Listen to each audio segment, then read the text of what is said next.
Assalamualaikum warahmatullahi wabarakatuh. Halo, selamat pagi, selamat siang, selamat sore, selamat malam para akademisi. Bertemu lagi dengan saya tentunya di channel Uniega, channel tentang dunia pendidikan dan juga metodologi penelitian. Teman-teman semua, terima kasih yang sudah mensupport dan mendukung channel ini, sehingga channel ini masih tetap bisa memberikan info-info yang menarik tentang seputar dunia pendidikan dan juga metodologi penelitian. Jangan lupa untuk di subscribe, like, comment, and share-nya, serta hidupkan notifikasi tanda loncengnya supaya tidak ketinggalan informasi yang terbaru tentang dunia pendidikan dan metodologi penelitian. Pembahasan kali ini kita akan membahas tentang metodologi penelitian, yaitu bagaimana sih cara menentukan topik penelitian. Nah, dalam melakukan sebuah penelitian, menentukan topik penelitian merupakan langkah paling mendasar dan paling penting yang harus dilakukan oleh peneliti. Hal ini dikarenakan topik akan menentukan bagaimana penelitian tersebut nanti berjalan sesuai prosedur penelitian. Hanya saja, memilih topik memang bukan hal yang mudah dan butuh banyak pertimbangan. Menurut Sugiyotno, harus ada topik ataupun masalah yang melatar belakangi penelitian. Nah, topik tersebut tetap harus ditetapkan pertama kali dalam menyusun langkah-langkah penelitian. Nah, topik ataupun masalah adalah hal yang akan dibahas di dalam penelitian. Jadi intinya, topik dapat berupa persoalan pokok yang memerlukan pemecahan, penjelasan, pendeskripsian, dan penegasan lebih lanjut. Nah, bagaimana cara menentukan topik dalam sebuah penelitian? Yang pertama, penelitian harus sesuai dengan bidang si peneliti. Penelitian yang dilakukan haruslah sesuai dengan bidang studi yang didalami oleh peneliti. Nah, peneliti ini wajib memahami dengan jelas apa saja wilayah kajian bidang studinya, sehingga peneliti tidak akan meneliti di luar dari bidang studinya. Itu yang pertama. Yang kedua, bermanfaat bagi masyarakat khususnya subjek penelitian. Nah, penelitian yang dilakukan harus bermanfaat bagi bidang studinya. Penelitian akan sangat terasah manfaatnya apabila langsung diterapkan dalam kehidupan nyata. Yang ketiga, mengetahui hakikat dasar penelitian jenis penelitian. Nah, mengetahui hakikat dasar perbedaan jenis penelitian, hal ini dirasa begitu penting sehingga peneliti nantinya mampu menggunakan metode penelitian sesuai dengan penelitian yang dilakukannya. Yang keempat, masalah yang diambil itu bersifat terbaru atau up to date. Nah, ada baiknya mengembangkan dan menemukan sesuatu yang baru tentu akan lebih dihargai daripada hanya sekedar meniru, apalagi plagiasi atau menjiplak ya.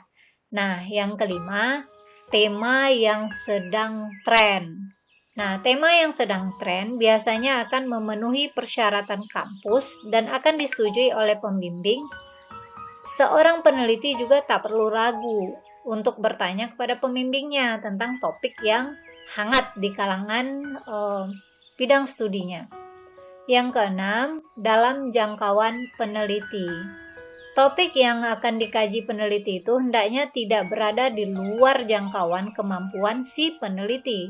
Maka dalam memilih topik perlu mempertimbangkan beberapa hal, antara lain kemampuan memecahkan masalah dalam topik. Nah, yang ketujuh, data dari topik mudah didapat.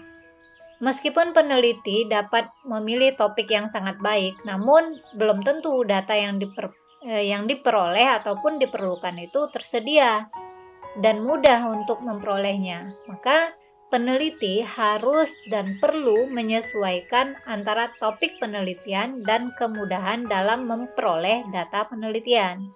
Yang kedelapan, topik cukup penting untuk diteliti.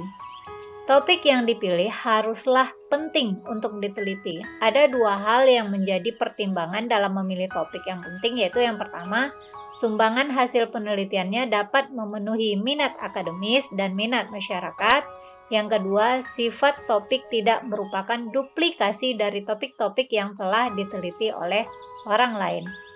Yang kesembilan, topik yang menarik.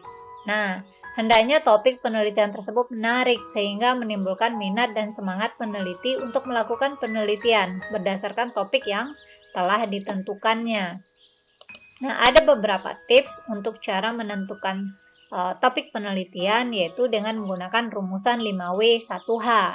Nah, 5W1H ini bisa teman-teman kategorikan dalam bahasa Inggris, yaitu what, who, when, why, where, dan how. Nah, kita bahas satu persatu. Tips yang pertama, kita menggunakan unsur pertanyaan what. Nah, unsur what atau apa menjelaskan seputar apa yang terjadi atau apa yang menjadi pembahasan dari topik yang ingin kita tulis atau kita ulas. Secara singkat, pertanyaan ini menanyakan tentang inti masalah dari kejadian yang ingin disampaikan. Yang kedua adalah tipsnya who, pertanyaan who atau unsur siapa. Siapa yang menjadi pertanyaan yang menjurus kepada subjek atau pelaku dari peristiwa atau masalah yang diulas. Ini digunakan untuk mengetahui siapa saja yang terlibat dalam peristiwa yang berkaitan dengan penelitian kita. Nah, yang ketiga adalah when. Unsur when atau kapan menitik beratkan pada keterangan waktu, perihal masalah, atau peristiwa yang terjadi. Unsur ini menjadi penjelas yang membantu menerangkan informasi secara lebih akurat dan dapat diandalkan. Yang keempat adalah where. Where ini atau di mana menjadi salah satu keterangan yang menjelaskan tentang tempat suatu kejadian atau masalah terjadi. Ini bisa menjadi unsur yang memberikan bukti fisik terkait keberlangsungan suatu peristiwa atau masalah.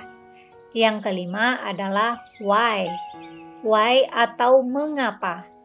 Menitik beratkan pada alasan atau latar belakang dari peristiwa atau masalah yang akan kita ulas. Ini bisa menjadi unsur yang dapat membantu mengembangkan informasi terkait masalah atau peristiwa yang ada. Dan yang keenam yaitu how atau bagaimana. Menitik beratkan pada cara, penjelasan, dan deskripsi tentang suatu peristiwa yang bisa terjadi. Unsur ini juga menjadi pernyataan yang mendukung dari unsur why yang telah dijabarkan sebelumnya. Nah, semoga bermanfaat. Salam belajar tanpa batas. Assalamualaikum.